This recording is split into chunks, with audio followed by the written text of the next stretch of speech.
Let us all unite. Let us fight for a new world. A decent world that will give men a chance to work, that will give youth a future, and an old age that will give youth a future and old age a security. By the promise of these things, brutes have risen to power, but they lie. They do not fulfill that promise. They never will. Dictators free themselves, but they enslave the people. Now let us fight to fulfill that promise. Let us fight to free the world, to do away with national barriers, to do away with greed, with hate and intolerance. Let us fight for a world of reason, a world where science and progress will lead to all men's happiness. Soldiers in the name of democracy, let's all unite. Legitimately, I don't really have an idea, but I want to say, based on the way that you're reading it, it is some sort of Civil War movie. Uh, Um, World War II, got the little dictator part in there. yeah, the way you were. It's definitely old school, but I guess you're on the right track there. Oh, I was thinking originally that you're going to give me like Thin Red Line with this. World War II. You I said don't it's think you've. old school. Oh And yeah, it's old movie. I don't think you've seen it before, but it's a very famous quote. Bridge on the River Kwai. Have you seen any Charlie Chaplin movies? I've only seen the one. Which one? Modern Times. Okay, this So is is this from. the Great Dictator? Yep, this is his famous speech from the end of The Great Dictator, where he makes fun of Hitler. Ah, I see.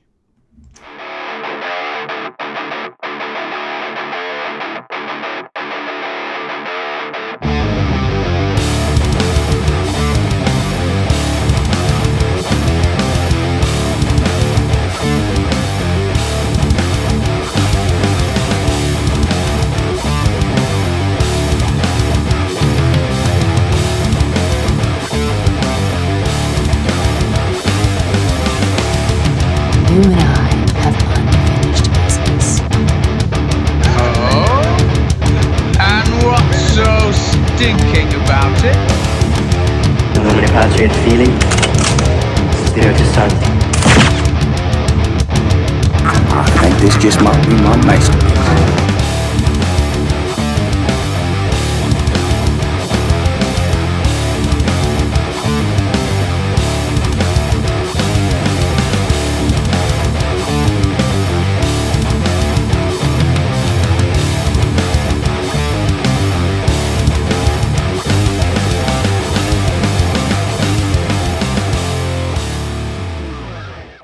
Welcome to Season 3, Episode 4 of the Average Joe's Movie Clubcast.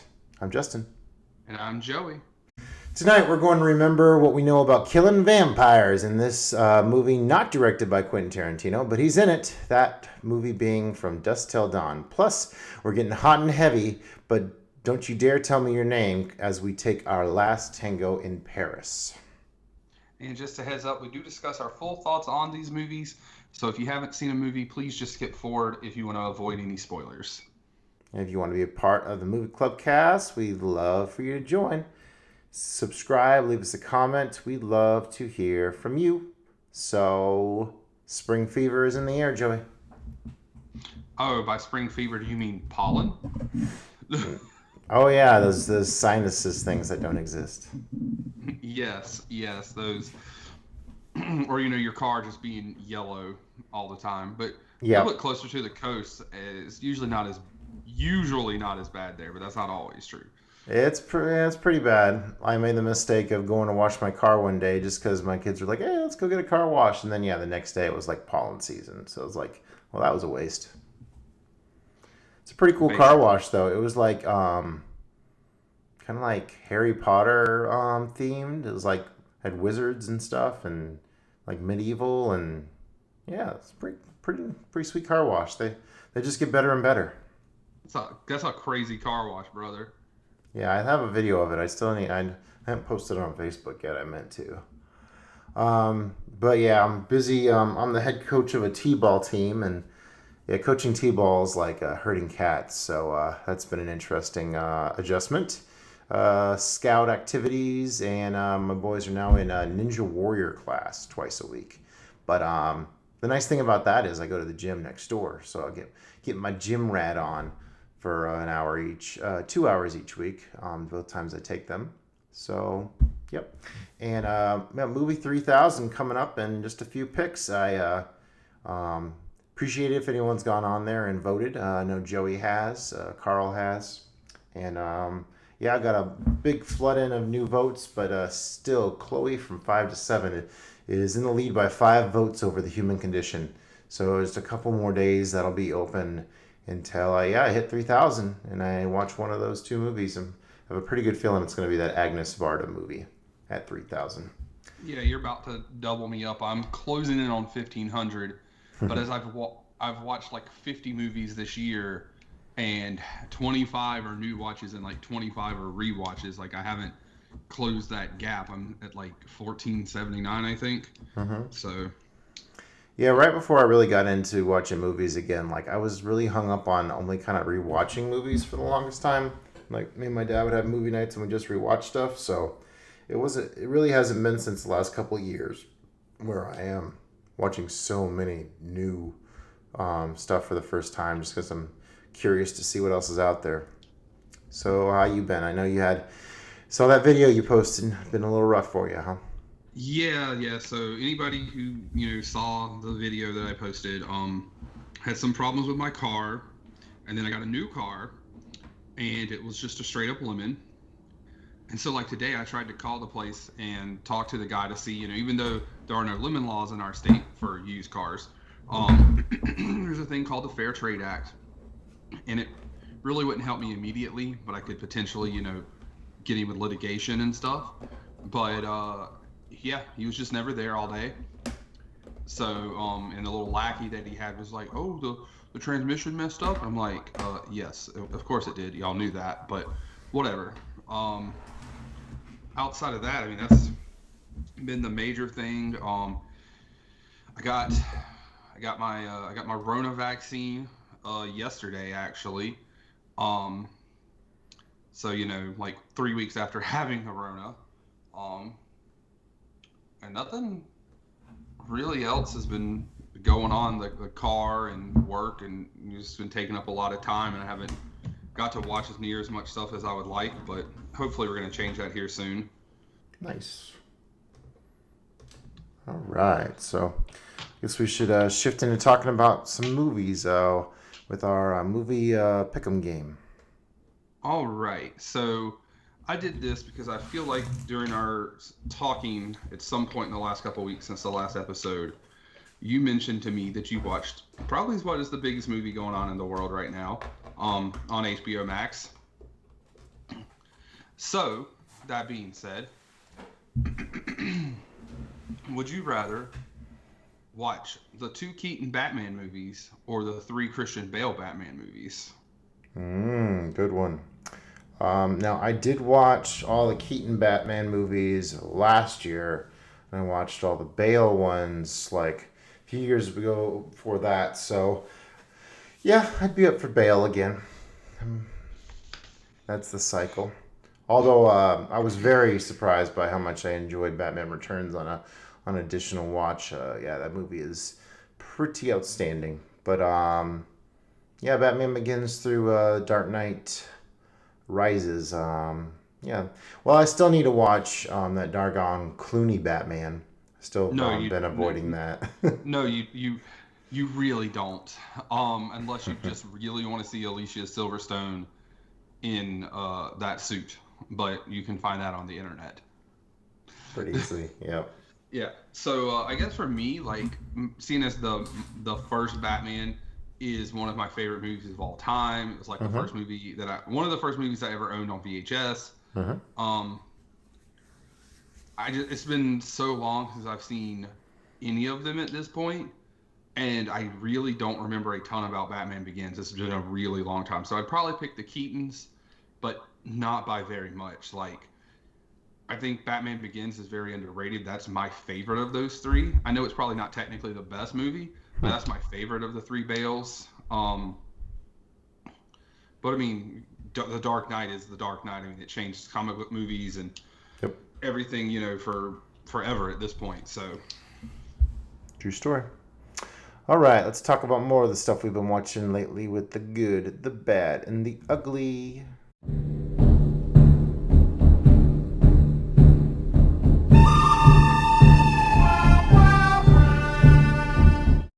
So tonight I have the epic. I wonder what that could be. Cold and Wet and Hit the Spot, which I didn't black out, so you probably know what that is already.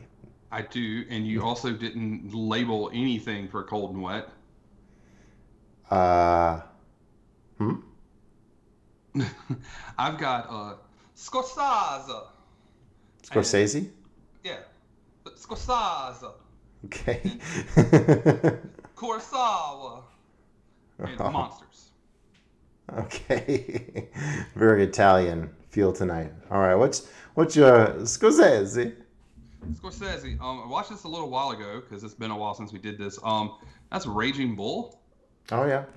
Yeah, I had never seen it before, and it was on mine and Carl's random list. And Yeah, I saw you're a big Jake LaMotta fan, right? Oh yeah, Jake LaMotta's the best. You he's love the those most, assholes. Yeah, he's the most stand-up dude. Nah, he did a really good job of like making you hate him. 'Cause I mean he treated everybody around him like shit. But just the transition, the whole movie was good. The boxing scenes were phenomenal, and then his transition like through his life and stuff to when he was older, and all that kind of stuff. I mean, it was very well put together. It was a very, very good movie. That was your first time watching it? Yes. Okay. Nice.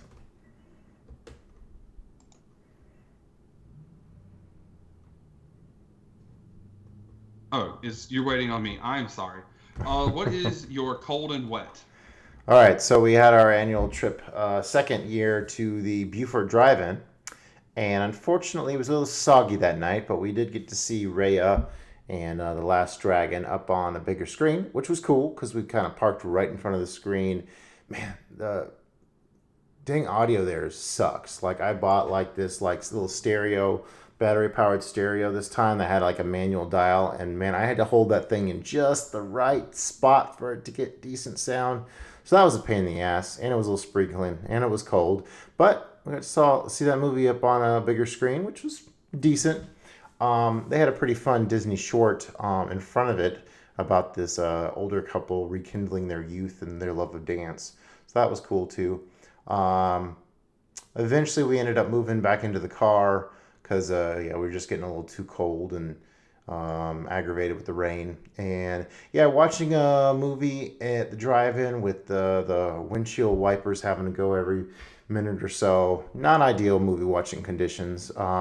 We enjoyed the end of Raya, and then we were going to go watch The Meg. We were a little late for because like it was kind of offset in a weird way because the other screen had Tom and Jerry playing, and that ended. And then The Meg started right after that, but then Raya was a little longer. And so we were a little late for The Meg, and with it being dark and, it makes kind of a darker movie in general. And then with the wipers and the sound, by this point we were listening to the sound in the car, which was better, but still kind of like had that scratchy background noise to it. So we said heck with it. We went through McDonald's drive-through, stayed at a hotel that night instead of camping because it was supposed to be like 15-mile-an-hour winds. It wasn't that windy nearly, but it was pretty rainy. So we stayed at a hotel that night. And so, yeah, little fun outing with my boys and their cousin. So nice. I love the Buford Drive-In. I used to live down there, so it was a pretty common occurrence to go there.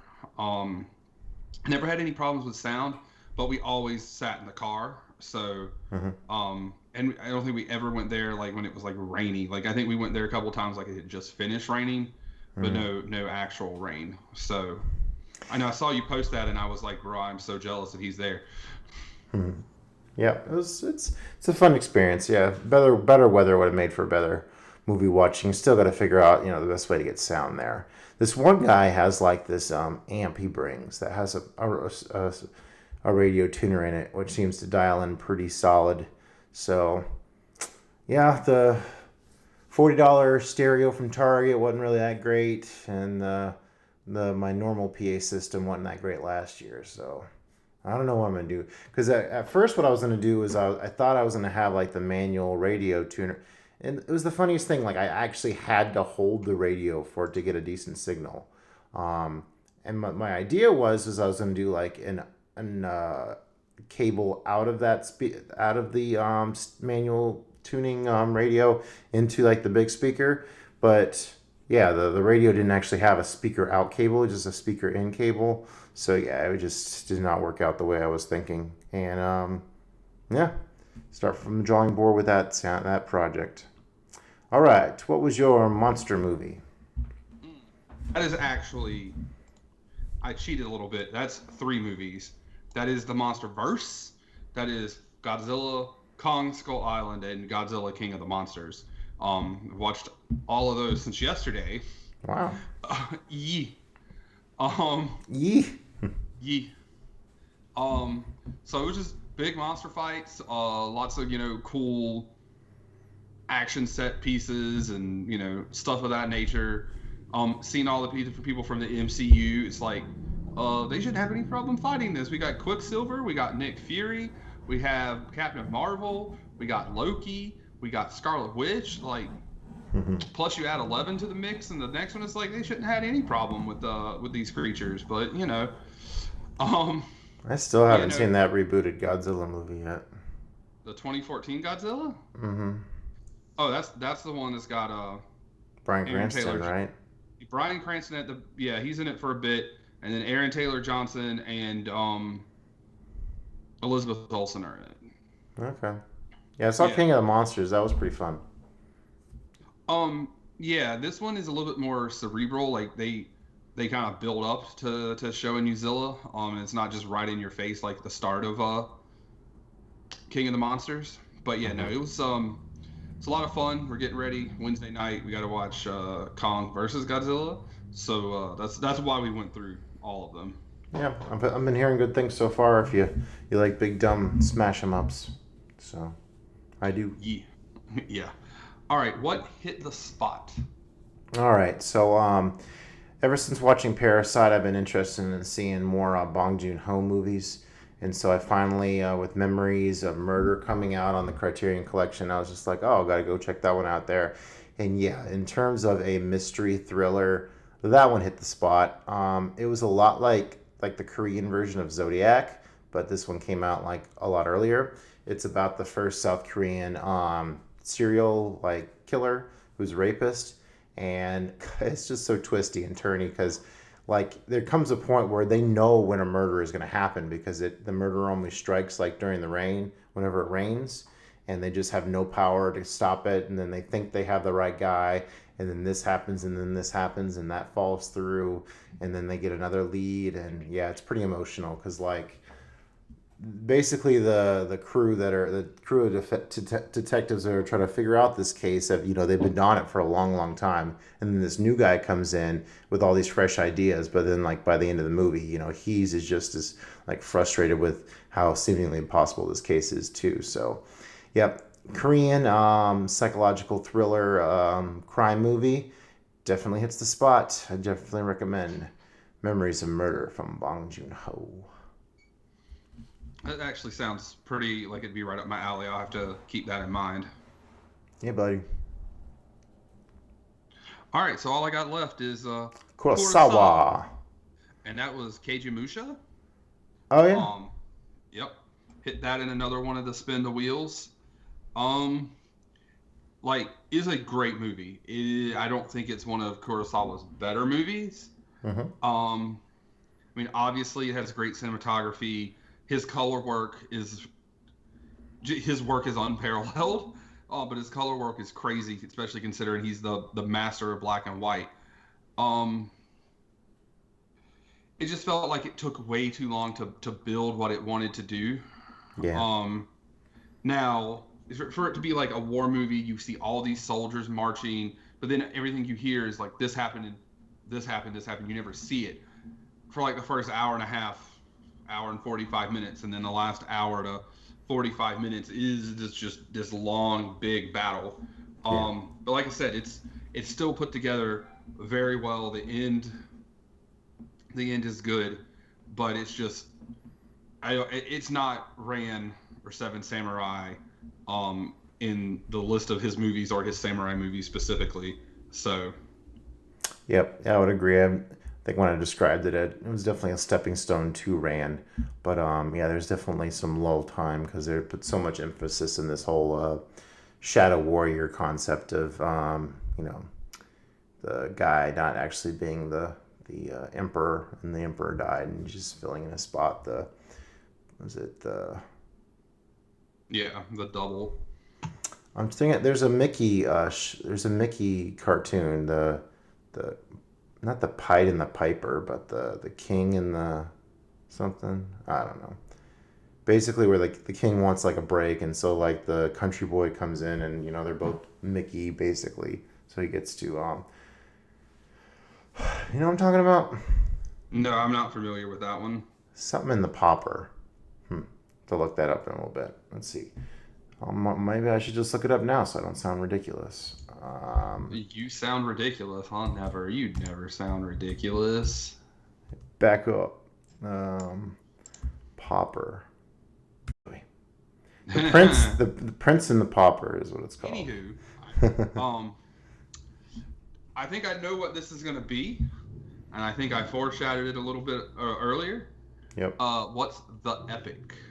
All right, so me and tons of other HBO Max subscribers buckled up for that 4-hour Zack Snyder Justice League, and holy cow, it was actually a lot better. I didn't mind the original Justice League. It was kind of like okay. With all the build-up, the Avengers was awesome when we finally got it, but then Justice League was like, it was all right. They got the team up or whatever. I'm not like a huge comic book reader, so like this whole thing didn't mean as much to me as like probably a lot of other people. I think I remember like the what was it, the Justice Friends, or what was that other cartoon they had back in the day? I just remember the Justice League cartoon, and then they had, Batman's and, other stuff, but I don't remember Justice Friends or anything. But to be fair, I didn't have cable for a long time growing up, so who knows? Yeah, one of those. So, yeah, it's a lot more cohesive. Like they redid some of the action sequences, so it felt a lot more badass like throughout. Is it too long? No, it flew by pretty fast for me. I can't really pinpoint any area where, it did feel like it was going on and on and on. The new Flash stuff was great. They add like the cyborg stuff is way more fleshed out and made sense. You probably have heard all that. The end is a lot more epic with how it ends, because in like the original, like Superman just kind of shows up and beats the shit out of Steppenwolf, and that's it. But there's a lot more at stake with this one, and with Darkseid and all and that. So I was not a big fan of the 3-hour version of Batman v Superman. I just thought all the extra Batman stuff with they didn't do much for me. I didn't really care about that whole plot line. But I was surprised to see that all this extra chunk to that Snyder version was, I thought was quite worth it, and I enjoyed it quite a bit. So, I've heard mostly good stuff. A little bit of mixed stuff and what have you. I honestly, I have the same opinion of the first one, of the original cut, the theatrical cut, if you will, that it was very okay. To the point of I don't really remember anything from it. I have not watched the 3-hour cut of Batman vs Superman. I have no intention to. I don't need to sit through a movie that I already disliked a lot again. And there's nothing that is enticing me to watch this 4-hour cut. There's nothing about it that entices me. So it'll probably be one I just, at least for the time being, I have no intention of watching it. Interesting. So, the, Yeah. So you were telling me that Superman doesn't interest you that much? no, Superman's boring. Huh. He's like the most boring ass superhero. But he has laser In eyes. history. And he flies. He is literally a god. And there's yeah, no one that a can new god. There's like no one that compete with him. Oh, other than just this regular ass human named Batman. But when Mr. Luthor puts the kryptonite thing on his neck, and then he's toast. Yeah, he does nothing for me. He's just very boring. He's the same thing as Goku in Dragon Ball Z. He's the unbeatable. Everyone else has done their shit. Like, oh, everybody in Justice League did everything to fight Homeboy, and then Superman shows up at the end to save them. No one just blah, whatever. He's boring. Huh. I never really felt that whole overpowered thing. I've always really enjoyed the super powerful. Like, I mean, Captain Marvel's like they consider her overpowered, right? I mean, she is pretty powerful, but she's also not one of the faces of Marvel, not in the MCU. I mean, it was Iron Man and Captain America and okay. So point made. All right. Well, let's go into our first feature movie, which it kind of feels like we're going in reverse order from what we usually do with kind of the more the artsy movie first and then the more the schlocky movie. But we're going to start with a little schlock first. From Dusk Until Dawn, 1996, directed by Robert Rodriguez. And the screenplay was done by QT, so I guess it's a Quentin Tarantino movie. Also, he's one of the main stars. Why he stars in a movie? I mean, his acting doesn't bother me, but like, I guess enough people do to where I get to make fun of it too. So you just said a Quentin Tarantino movie. You did not say written and directed by. To be fair. Loophole. Also, I could be wrong, but I'm pretty sure you said From Dusk Until Dawn, and it's From Dusk Until Dawn.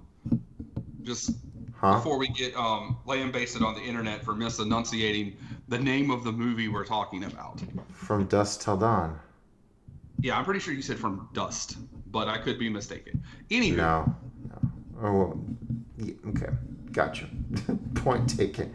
All right, so this baby, it stars George Clooney, the man himself, Quentin Tarantino, Mr. Foot Fetish, Harvey Keitel, Juliette Lewis, Salma Hayek, Fred Williamson, Tom Savini, and Cheech Marin in a couple of roles. And Michael Parks, don't forget him. He's important. Was he? He's the very first thing under plot the first bullet point under plot synopsis. Oh, that guy. That's right. Okay. Yeah. So so the synopsis is okay. The two criminals and their hostages unknowingly seek temporary refuge in a truck stop populated by vampires with chaotic results. That's a fun description. Okay. Yes. So this starts off at a convenience store. And that old sheriff boy from Kill Bill shows up. I was like, oh, I recognize him because I recently watched Kill Bill Volume 2 again. Yes, and you're apparently not a huge fan. It's a little underwhelming compared to the first one. But it has more story and background and all of that good stuff. It has plot, as opposed to just murder fest. Maybe we should add a plot like throughout the whole thing instead of saving it all for the last 2 hours. I mean, maybe it was supposed to be, and then they told him to cut it into 2 movies, and he was like, "Oh, well, okay." Oops. Whoopsie. Don't you dare say anything negative about Kill Bill. I will drive to Charleston. Every single I will hit you with the rock bottom. Every single big point of it's underwhelming. I mean, minus the eye pole. I mean, that's cool, but I mean, her putting a black mamba in the money. You didn't think that was cool, not or really. that I like that the I like Bud. or the Bud went fact out that like a bitch. the hick Bud is the one who actually got the drop on her and then buried her alive, bruh. After all she went through and how he pulled that off, it was a little out of character. That he wanted her to suffer until her last breath. The thing that said at the end of the first movie. Okay, from dusk till dawn. Talk now. Okay.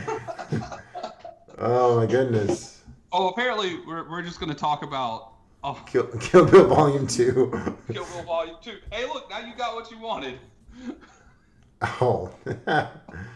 Goodness gracious. All right, so yeah, I had mentioned when we were talking about Kill Bill like that, there was a part of that movie that felt like a De Palma movie with all the different split screen stuff. So it's like, hey, this is kind of the closest we've ever seen to a QT horror movie. But I mean, he didn't direct this, but yeah, this is kind of like a schlocky B horror kind of deal. This From Dusk Till Dawn deal. Yeah, I very would like to. I B would argue exploitation. What? that Death Proof is a B movie horror movie. Obviously, not as much so as Planet Terror, which it was paired with. Right. But I mean, if you're in that situation, that's really terrifying. That person's just chasing you, killed a bunch of girls. Like that whole situation is pretty horrific. It has some of that to it for sure. For sure. All right, so yeah, lots of people complain about QT's acting in like Pulp Fiction stuff. Personally, I don't have a big problem with it, but I mean, compared to Clooney, he's obviously kind of sticks out a little bit. But yeah, they go up and they stroll up in that the sheriff's in the in the like the quick stop place, and he goes and gets himself a cold one, and then they come up. They were hiding behind some stuff, and they're like, hey, you don't say shit, and let's get out of here. But QT loses his cool. What? You're leaving out like the best part of that whole scene is during that where Clooney sticks the gun to the teller's head or the clerk's head, whatever, and is like, look, I don't wanna, but I'll turn this place into the Wild Bunch if I think you're fucking with me. Oh yeah. Yeah. QT does love him some Peckinpah. Peckinpah did the Wild Bunch. All right. He just loves a lot of westerns in general. Yep, but yeah, Wild Bunch is one of his faves, so I had to throw that one out there.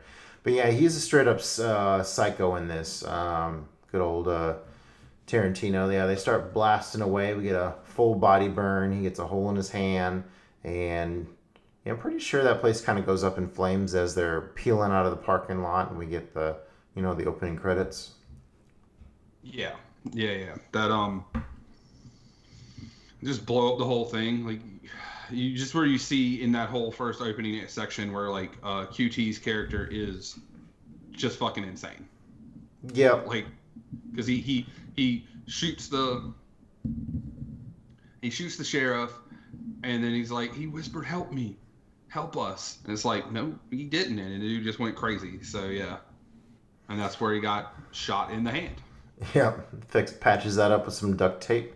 Move along.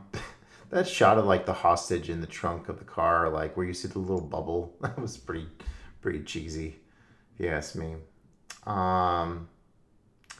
Yeah, the foot fetish is in high effect here. As he wastes that poor lady after he's like calmly invites her to go watch what looks like Spartacus or something on the TV with him. We get introduced to the preacher and his kids. That's Harvey Keitel and Juliette Lewis and son. Yeah, he's a preacher that's lost his faith, and him and his kids are out on the open road, and so they get hijacked by the two brothers because they want to sneak across the border using their RV, and so they pull that off because they play ball with them. Yeah, the kids are not having it, but the son's like, they're gonna kill us, and it's the first time we see Cheech Marin. Oh yeah, like 3, because he's the border patrol that comes on the. Yep. Mm-hmm. So. Yeah. Why is Clooney not in any more Tarantino movies? Like we got Brad Pitt and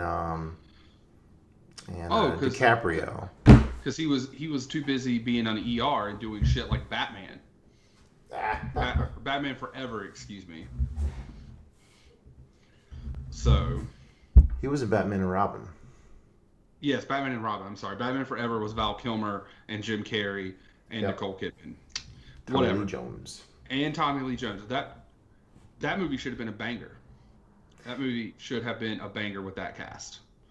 Yeah, rewatching that, not so much. All right. Yeah, QT, big perv here. He's like thinking that the young girl is like all into him, and he's like, oh, yeah, I'll do it. I'll do it if you want me to. And she's like, do what? Yeah, we'll preface this by while still in the hotel room when she comes back from the pool. Oh yeah, she's in a bikini. Yeah, he fantasizes that she's like, hey Seth, eat my pussy, will you? And that's where he's like, well, I totally will. And she's like, what the fuck are you talking about? I love how the kid has the Precinct 13 shirt on, I guess alluding to that, what is it? John Carpenter movie, Assault on Precinct 13, which kind of, I guess, gets the vibe. I've seen the remake of that one, so kind of the end of this movie kind of has that vibe.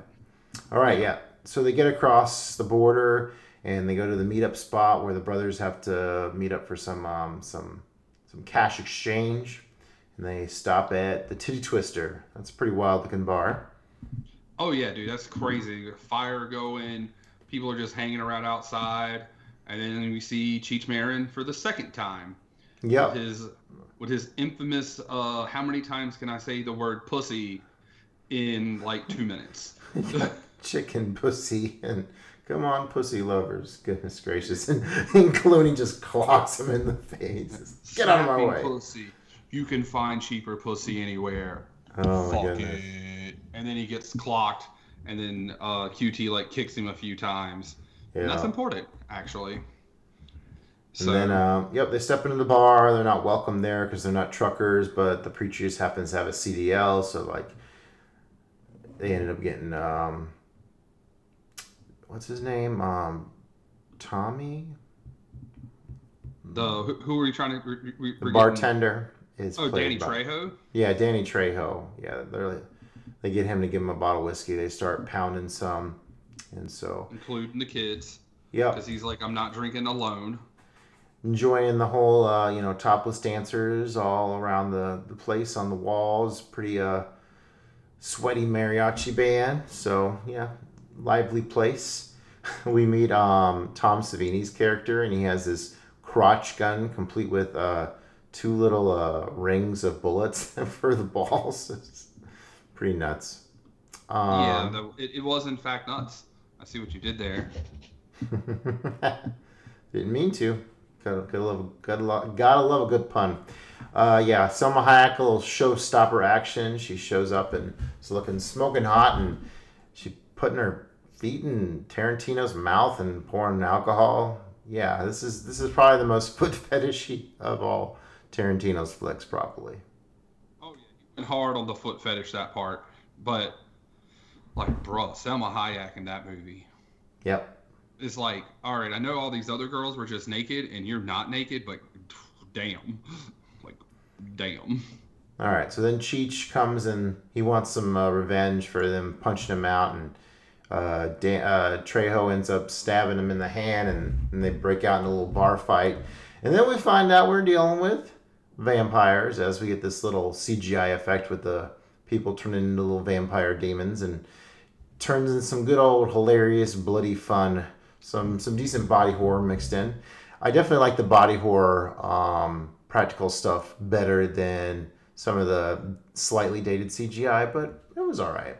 I mean, for kind of a cheesy monster movie, I think the slightly dated CGI was held up okay. Yeah.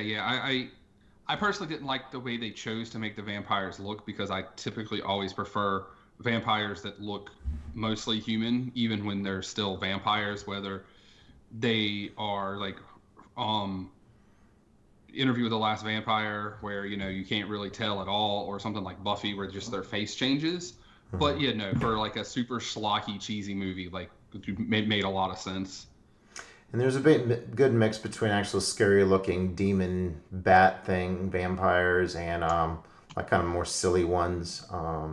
So yeah, it's meant to be schlocky, and it's a fun time seeing them wipe them all out in the first wave, and then it kind of has this Night of the Walking Dead kind of feel where they're all sitting there like talking about, oh, okay, so what do we know about the vampires and stuff, and so they're all talking, and then Tom Savini's just like, oh shit, I got bit, and oh, I'm turned into a vampire all of a sudden, being kind of an asshole because he didn't tell anybody. He just goes and takes a chunk out of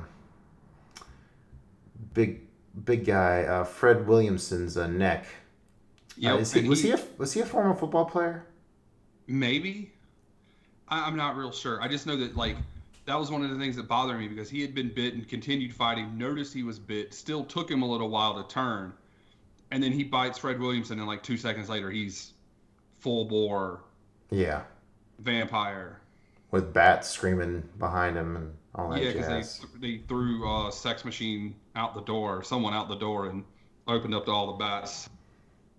But yeah, that bat noise is like outside of like the bar. It was a great tension builder.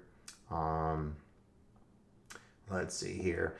Yep, we established that stakes, crosses made by any two intersecting objects is a valid cross, and we'll get the demon bats to back the hell up. And and a whole room full of demon bats. So and so they corner themselves into the shipment area, and they have a pretty fun montage where they find some super soakers. She finds a crossbow. Clooney finds himself. What's that? I was about to say where she is instantaneously a crack shot with said crossbow. Yeah, of course. Clooney has some kind of industrial thing where he puts a big sharp stake on it, and so he has like a stake stabber. It's thing. Almost like a jackhammer. Yeah, so it's a jack staker. And then the condoms full of holy water. Oh yes, forgot about that part. Also, to the continuation of time, her dad has been bit. He manages to get all the way back in there, go through this whole montage, the whole speech about "kill me if I turn." Yep.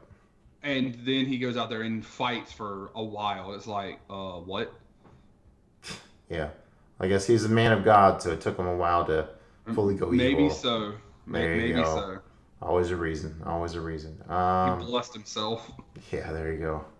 Yeah, the whole like horde of monster vampires kind of had like a zombie feel, especially how they were all kind of like in a big, like herd kind of. Not very effective when it's just one at a time fighting in the front instead of like surrounding your challenger. But this is a silly horror movie where it's just about blowing up vampires. Cool practical effect where the Tom Savini guy, they shoot him, but not in the heart or whatever. So then he morphs into this giant rat monster, which pretty cool practical effects there. The whole swear to God in the name of Jesus Christ thing where he goes and blows his dad's head off, the kid. Yeah, that I can see where that was trying to be a moment, but it kind of fell flat for me. Yeah, I mean, I get it. The whole swear to God in Jesus Christ's name. It's like, oh, okay. And then he immediately gets all chewed up, and his sister shoots the crossbow into the whole group, and it is a fucking explosion. I'm like, she just Lara Croft with exploding arrows now? And then they figure out if they shoot, it's conveniently dawn now all of a sudden, because it was barely even night before they got in there, but now it's dawn, so that was a pretty short night. So yeah, they shoot some holes in the walls and stuff, and they start getting the beams of light, and that's some pretty damn effective beams of light as it's really chewing up these demon bats. But they eventually Cheech Marin's other character, that they kick in the doors and all that light gets on the disco ball and vaporizes all the vamps, so they get out of there. Clooney loves to punch Cheech Marin in this movie a lot, and he's like, what the fuck, man? And so what you have is, of all the bars meet at this one, well, any bar is as good as another. It's like this one was infested This girl's whole family is dead. I lost my brother. This whole place was infested with fucking vampires. And she wants to run off with him at the end. He's like, I'm a bastard, but I'm not a fucking bastard. It's like, okay. Which you kind of get that, because his brother definitely was a fucking bastard, but like, at least he was a little bit more restrained than his crazy ass brother. Yeah, well, I mean, he said, I'm a thief. I don't kill unless I absolutely have to, blah, blah, blah. Right. So, yeah. Yep, and then she drives off, and we get a little shot of the back of the bar, and we find out, lo and behold, it's this ancient pyramid. Dun dun Yeah, dun. Like a ziggurat, I think.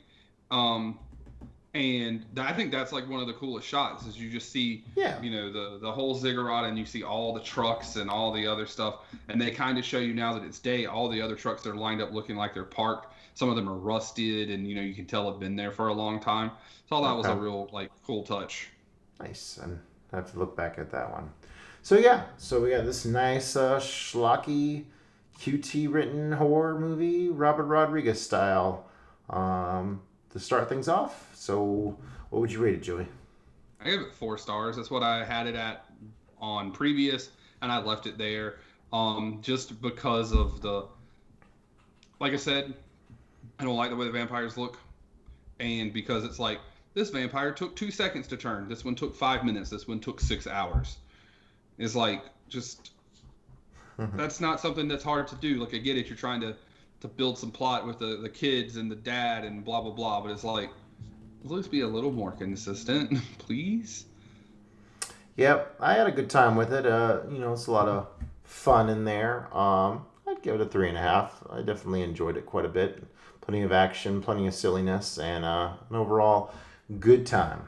So, Dusk Till Dawn. Thank you, Joey. Thank you. All right, after the break, go get some buttered popcorn, or maybe not, as we discuss Last Tango in Paris, directed by director Bernardo Bertolucci. We'll see you in a second. You really went there, Justin?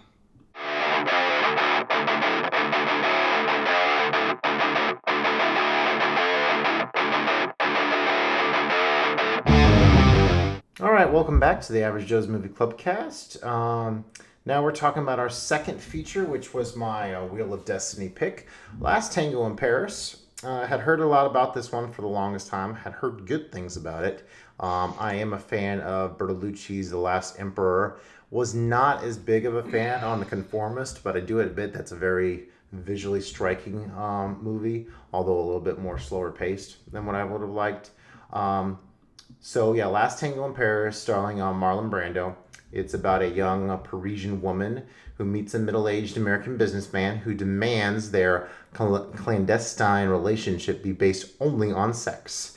This is considered NC-17 because of all the erotic content. This film is mostly in French, but there is also a little bit of English sprinkled in there since Brando is an American. And yeah, so we start off with some ding. What was that? That was my phone, which is on silent. Oh. Except for it's giving me a notification from an hour ago. There you go. So get a little bizarre modern art to start off with, and yeah, we're right into this movie, Last Tango in Paris.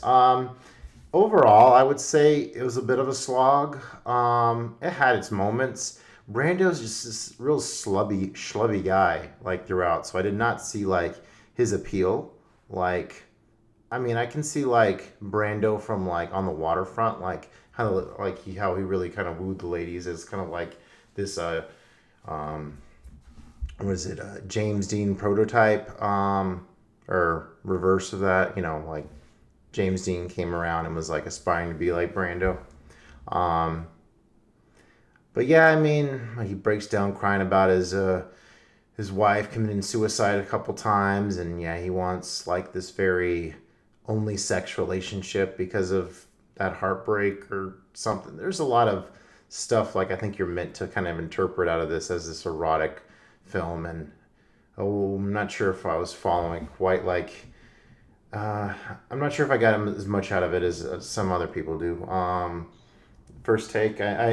So this is one of the infamous movies where I always know we're gonna have an interesting conversation where somewhere in Joey's Letterboxd review mentions that I totally wasted his time. So yeah, I guess I did that. To be fair, okay, first off, for an NC-17 movie, like really, like I they don't so like they show her bush, but they don't show like She's her bending topless. over. She's topless She's quite topless a little bit, not as much as I was expecting, to be honest. She was the only good thing in the movie. She was very nice looking. Brando, I don't know if he was coked out of his mind or what, but a bit. He was a little mumbly. yeah, just nothing. Like, okay, your wife died. Clearly, you shouldn't be with anybody, but there's something about this woman who's probably 30 years younger than you, and he treats her like he's just a dick. Just a dick. The whole no names, don't tell me anything about you. It's like, bruh, like, just go be alone then or something if you're gonna be this kind of a dick. Like, I don't know. It just, the whole movie did like literal nothing for me. Let's see here.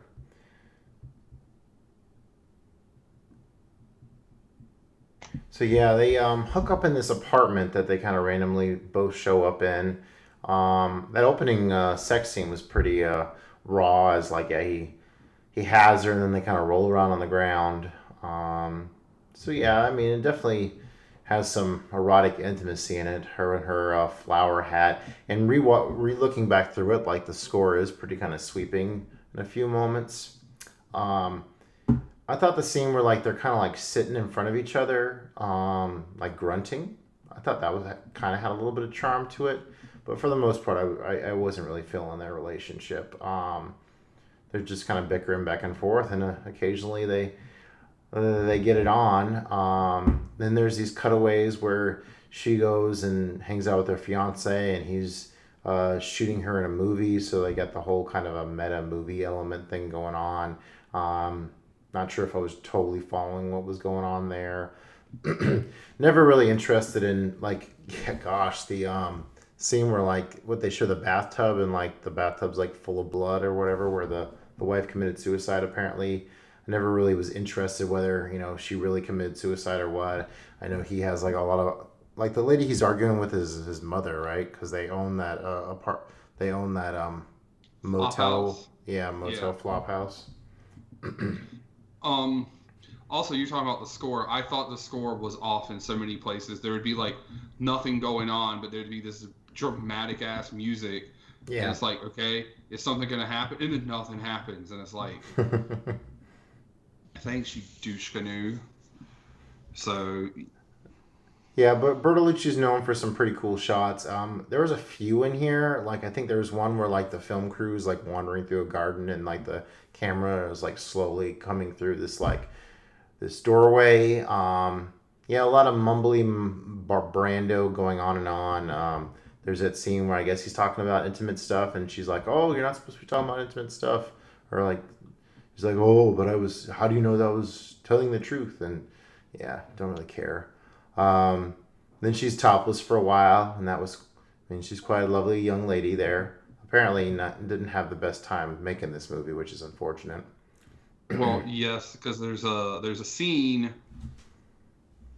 that we're about to get to that when she read the script apparently wasn't included in the script, and she did not feel very comfortable shooting said scene. There's a scene where he's making fun of like how she says she's a whore, because yeah, that's basically how he's treating her. So yeah, the infamous butter scene, like none of the stuff I read did it insinuate that like he sodomized her, but that was like my impression. Like, am I off in that interpretation? That he sodomized her? No, he definitely used the butter as lube and put it in her poop chute. Like, okay, straight up. that was the impression I got. But there's nothing that really explicitly said that in any of the things I heard about it. So yeah, I guess she didn't realize butter was gonna be like involved, and so she was really put off by this. So, I mean, it's you never want someone like to feel uncomfortable about making a movie. That's crazy. So, Yeah. Brandon goes back to see his wife, and she's like, her body's like there, like surrounded by flowers, and he has this breakdown moment. So it's a lot of back and forth with him not giving a shit and treating this girl like shit, and then also mourning over his dead wife, which we really never really get a grasp of. A lot more scenes of the fiance filmmaker guy, which I had totally forgotten about. So yes, throughout the whole first half, Brando insists on no names, but then all of a sudden he catches up with her in the street, and all of a sudden he wants to know everything about her. And so what do they go to this dance competition and on this like date thing? And they end up making big asses of themselves during this. I guess it's a tango competition, which kind of hints back into the fact that this is the last tango in Paris. Those are really cool. Credits. Not quite. We got a few more to go. Oh no, it's a thing like that Carl and I do. So if we're watching a movie and they mention the name of a movie or something like that in the movie, we're like, roll credits. I love that shot where like it shows the dance floor and then it pans down to see that he's like chasing after her and he like slides across the floor. That was pretty nice. But overall, I would say this movie was pretty unremarkable. I mean, there's a lot of like following people around on like the streets of France or Paris, I should say.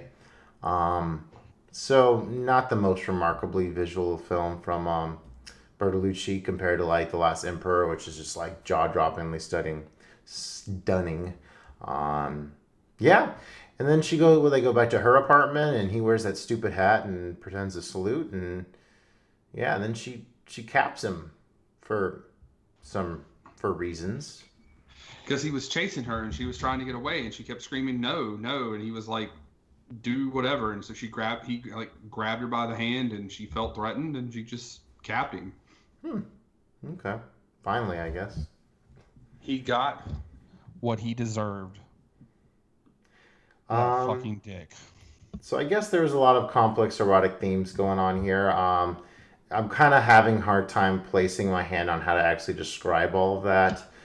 So I figured we might go to a more famous review of a well-known critic that loved Last Tango in Paris. And then this is from Pauline Kael, which I've disagreed with a lot of the stuff she's written, but I'm curious to see what she found so remarkable about this. So let me read through some of this and see if we have any interesting commentary. So Bernardo Bertolucci's Last Tango in Paris was presented for the first time on the closing night of the New York Film Festival on October 14th, 1972. That date should become a landmark in movie history comparable to May 29th, 1913, the night that Le Scare de Printemps was first premiered in music history. Don't really understand that reference. There was no riot and no one threw anything at the screen, but I think it's fair to say that the audience was in a state of shock because Last Tango in Paris was some kind of hypnotic excitement as the scare, S-A-C-R-E, Sacre. Oh, I guess that's a reference back to the musical or whatever. The same primitive force and the same thrusting, jabbing eroticism. Oh my. So the movie breakthrough has finally come. Exploitation films have been supplying mechanized sex as physical stimulant, but without any passion or emotional violence. The last Sex and Last Tango in Paris expresses the character's drives. Marlon Brando as Paul is working out his aggression on Jean, and the physical menace of sexuality is emotionally charged. such a departure from everything we've come to expect at the movies that there was something almost like fear in the atmosphere of the party in the lobby that followed the screening. So very not used to aggressive sex, I guess, back in the 70s in movies. Carried along by the sustained excitement of the movie, the audience had given Bertolucci an ovation, but afterwards, as individuals, they were quiet. This must be the most powerful erotic movie ever made, and it may turn out to be the most liberating movie ever made. I wonder if that has something to do with the fact that she kills him at the end. I wonder. Let's see, liberating movie. And so it's probably only natural that an audience anticipating a voluptuous feast from the man who made The Conformist, which is what I was expecting, and confronted with his unexpected sexuality and new realism it requires of the actors, should go to no shock. Bertolucci and Brando have altered the face of an art form. Who was prepared for that? Okay.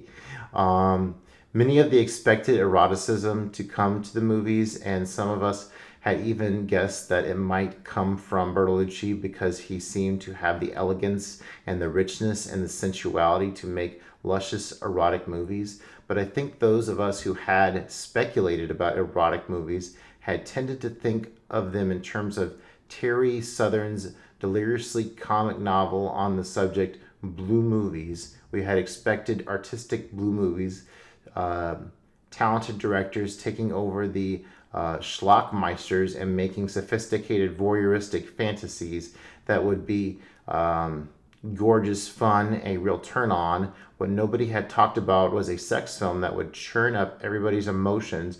Bertolucci shows his masterly elegance in Last Tango in Paris, but he also reveals a master's substance. So I guess what she's getting at is that this is an art kind of porn, to where I guess back in the day they would have those porno theaters, and yeah, that porn was porn, but this was kind of that same erotic, with all this emotion to it, with all these lines where Brando's mumbling about this or mumbling about that, and she has mixed feelings about it. I mean, she's torn between this affair and her fiance, so there's all this I guess human turmoil. So that's kind of what I'm getting out of this review. I won't drone on and on. I mean, there's a lot of references in here I don't really get. Yeah, it's interesting how some of the popular critics of the past will approach movies instead of really getting into any of the plot aspects of it, she just she's droning on about this, just the idea of eroticism in a movie that's, I guess, Axel, that has some intelligence to it, so-called. So, interesting. Thanks, Pauline, for that interesting perspective on this. If I were to rate this movie, I guess I would give it a 3-star, just an okay. I don't know. I'd have to think about it some more. I mean, I do like some of the shots. I mean, there's moments in it, but overall, I just not so engaged with the plot as I would have liked to be. And so at times it lost me, but it had a few moments. So I think I'd be being generous if I were to give it 3.5, just because it was pretty underwhelming. Actually, I think about 30 minutes into it, I was just like, what am I in for here? And I actually read through the synopsis. So the whole end wasn't really a surprise for me. And I don't think I really spoiled anything for myself, because I don't know. So, any other comments about your overall experience? I gave it 1 star. We can move on. Okay. Nothing, huh? No, I've said what I needed to say. We could have literally rolled up here and been like, "Yo, this movie fucking sucked," and kept on trucking, and I would have been content. Oh man! All right. I definitely try to look for the why in all of it. Yeah, the redeeming characteristics. Sure. I am sure there was some stuff he was going for, or what have you, but it totally missed with me. So There you go. All right. So where are we going next on the show? I guess that's my decision, right? yes, you get to. I gave you to pick a war movie, and you hit me with a Chaplin quote. Are we gonna get a Chaplin movie? No. Okay. Okay. So this is what I'm going to lay down. So since you cheated last time, I'm going to throw my own little cheater in, and I'm going to propose a double header where our good buddy Max out on the interwebs has been following the show. They recommended a movie to me, Stalingrad, 1993, which is I think it's a German film. And I was like, oh, maybe we should pair that up with Enemy at the Gates, which is also about Stalingrad from 2001. So we'll have a movie about that battle, very intense battle from, a more European perspective and a more Hollywood perspective. So a little double header action there. I wanted to make it a triple header and also throw in that other suggestion, The Beast of War, but I won't make that required. I'll plan on watching that and having that in my good, bad, and the ugly. But yeah, doubleheader of Stalingrad and Enemy at the Gates. Oh, all right. I see how you cheated. You're like, he didn't give me what I wanted, so I'm gonna give him 2 movies. I did enjoy Enemy at the Gates. It's been a long time since I've seen it, but I did enjoy that. So, Dude Law. What'd you think I was gonna pick? You thought I was gonna pick Thin Red Line?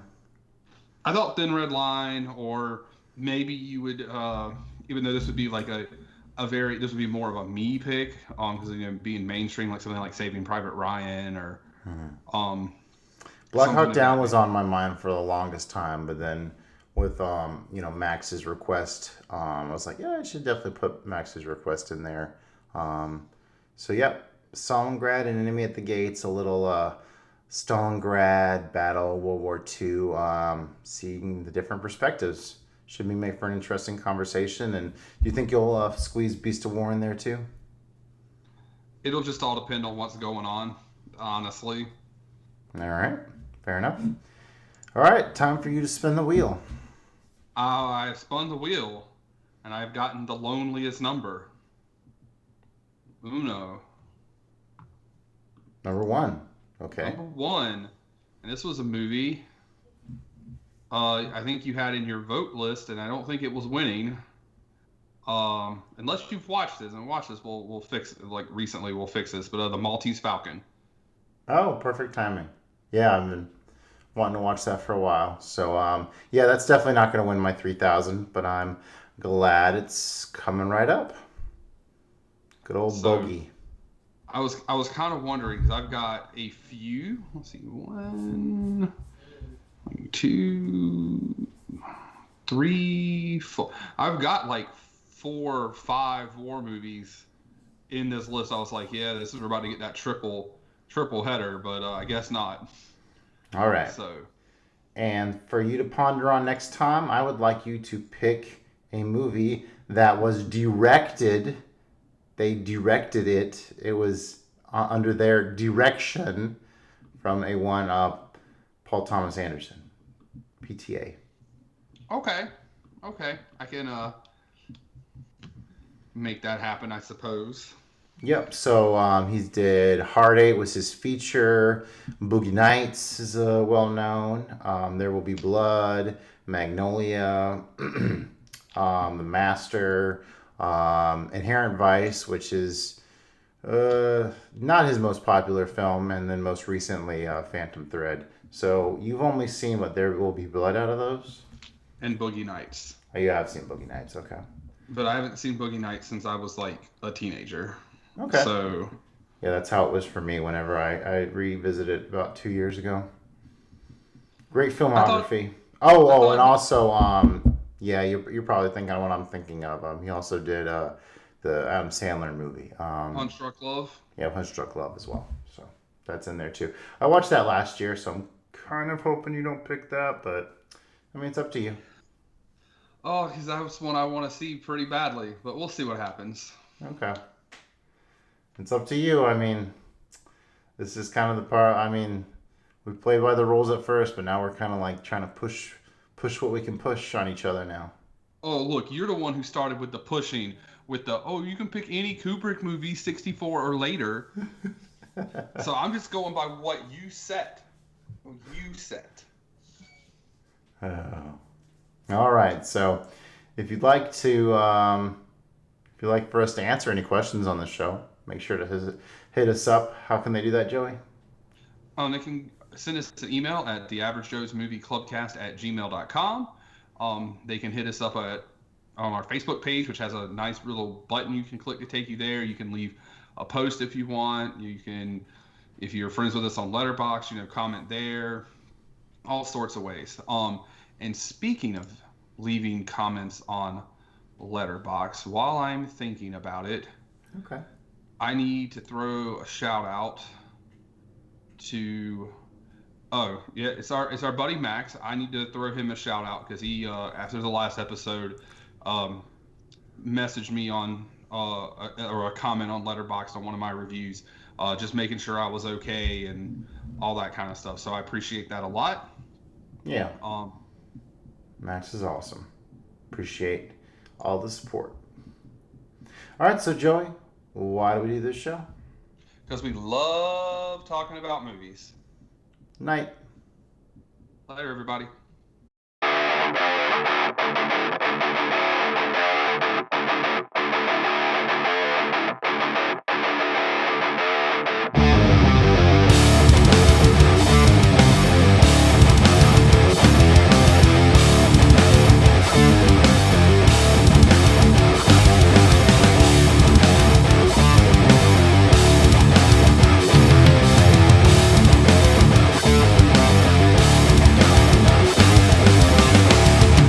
You and I have unfinished business. Oh? And what's so stinking about it? Non è facile feeling. Spirito santo. I think this just might be my masterpiece.